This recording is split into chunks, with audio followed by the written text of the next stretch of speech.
It's 1776, the height of the American Revolution, as the Patriots are pitted against Great Britain in their struggle for independence. General George Washington, commander of the Continental Army, has just marched his troops back from Boston to New York and is preparing for a British invasion of the city. But his battles weren't just fought on the front lines. They were also served to him on his dinner table. Samuel Fraunces was the owner of a popular tavern in New York City that was frequented by military officers and the elite in colonial society. But the tavern was used for more than just entertaining. It became a common spot for Patriot meetings and was located near General Washington's headquarters. The owner proudly served meals to important political figures, including the general himself. As legend has it, Phoebe Fraunces, the owner's daughter, worked at the tavern and also served as Washington's housekeeper. She was introduced to the general's personal bodyguard, Thomas Hickey, who came to America as a British soldier, though he soon deserted them, joining the Patriot cause. But in reality, Hickey was a double spy, still loyal to the British crown. Thomas quickly grew fond of young Phoebe, and before long, he fell in love with her.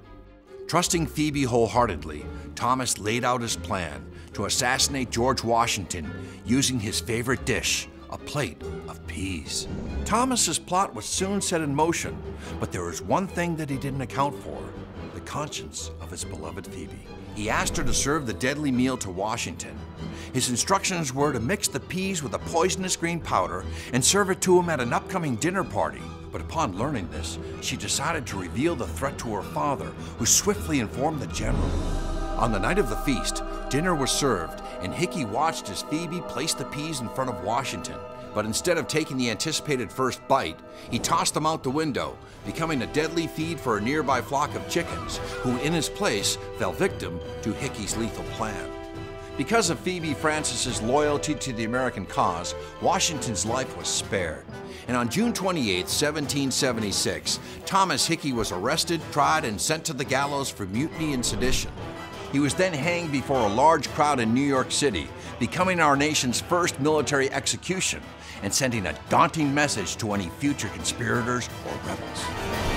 And so General Washington would go on to win the war and serve 2 terms as our nation's first president. Who knows where our country would be today if it weren't for Samuel and Phoebe Fraunces, 2 ordinary American colonists who protected George Washington from a fatal dish, saving his life and preserving America's future.